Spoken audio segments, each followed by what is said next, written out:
Good day, everyone. Yeah, thanks for joining me today. Today I'm reflecting on the importance of the routine.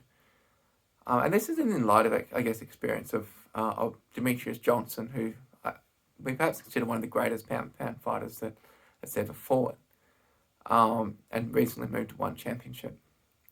Now, he is, exceptionally fast, exceptionally maneuverable, exceptionally physically gifted, but like Israel, it's his mind and his work ethic that really makes a difference. What's obvious, what's striking about Demetrius, when you look at him and his wife Destiny and his children, I think he's got two children, is that he's really just a fairly ordinary guy in a certain way, in that he just goes and does his job. Like, his job just happens to be training to fight. He doesn't necessarily want to fight. He doesn't seem to enjoy the being injured or necessarily, but I think he enjoys greatness. He enjoys the ability to do something really well. And I think he also does it because it's just his job. I think he said that his father or someone he knew went to work for 30 or 50 years just doing that job. So he sees it really like that. He's a craftsman. He just basically does that routine. There's something really important about that. This idea that part of it is just doing your routine. Um, the truth is, the routine has its own power. What I know it's hard to believe when you're struggling to do it, but there comes a moment where even the thing you once hated to do, and maybe still don't want to do, becomes so routine and so ingrained in you if you get up and do it every day, that you feel the urge to do it in the same way that you like going to the gym because it's a routine. You begin to face that psychological pain of doing a difficult work task or difficult job. The same way you approach the gym, you just have this compulsion to do it, that it's not exactly joy, but it's just that routine drives you on.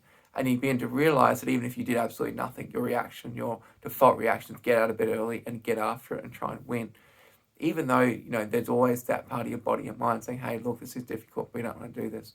So don't underestimate the power of that. And I think you need to protect it at all costs. I really think it's important to not really focus so much on the outcome. Again, it's, as Joseph Goldstein might say, it's the path is the way. It's not really the outcome in every day-to-day moment. It is really just constantly building that discipline routine, so that, for instance, you might say, look, I don't see how I could possibly do that much work in a single day. How could I possibly sit in a desk? How could I possibly do this many project items? How could I possibly attend this many meetings? How could I possibly train that hard for a fight? The point is that all you're doing is just setting that routine and gradually whittling it away, gradually improving that routine and not letting it falter. I think one of the keys, and Jocko says this quite a lot, that's, I think, something along the lines of every day is a Monday.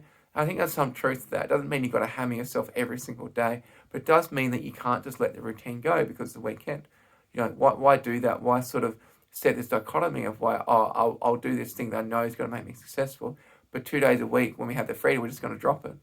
No, I don't think that's the way to do it. I think you maintain a routine as much as you can in the weekend. I'm not saying do stuff like work. I'm just saying whatever it is that you think makes you disciplined and successful, continue that. Just do the stuff that's more enjoyable that you creatively want to do, but don't just go, I'm just going to eat whatever I want, train whatever I want, get out of bed at whatever time I want. No, don't keep that routine. Get out of bed because you want to get out of bed on Saturday and Sunday. You don't necessarily have to force yourself. Make sure you might eat, some laxity during the weekend. Make sure there is some sense of discipline and structure to it, because otherwise you're really training yourself to fail when it comes to when you actually need the discipline, if you're just allowing that routine to drop. I guarantee you that that these fighters, that, they might have those days off, but those days off have a purpose. They're not just dropping everything. Those days off fit in the structure of recovery for the days they're fighting. So just because you're not actually fighting, in your own sense, whatever fighting means for you, whether it's a job that you might find difficult, whether it's some life circumstance you find difficult, just because you're not fighting that day doesn't mean the other days aren't important. They still are. And maintaining that mental discipline, maintaining that routine as much as you can, even if it's a different routine, but still having some sort of routine for the weekend, I think is super, super important. Because at the end of the day, like, there aren't really any free moments. Like, there is just this very, as Sam Harris said, if there's not immortality, then life's an emergency. A long emergency, an emergency nonetheless. And life is an emergency. There's this oddity that we have just these moments, and not very many of them. But we also have, to some extent, eternity, because whatever goal or dream we have is in the service of something greater. And that service is something that extends from the beginning of our civilization presumably to the end. So whatever it is, that greater goal we have to serve, that is in that service is surely in service of something greater that's kind of internal. But the point is, there's not any spare moments. So everything to some extent has to be in context of how does that fit into life and that overall arching goal. Even if it is, let's go on a holiday and not care about something for a period of time. If that's the goal, that's okay, because that is in fact the goal. You are making that directive effort to somehow live in an area of chaos. But it is still in the understanding that that's the goal to balance it. It's not something you want to get lost in. It's a way of balancing your performance. All right. Well, thanks for listening, guys. And I'll see you in the next one. Peace.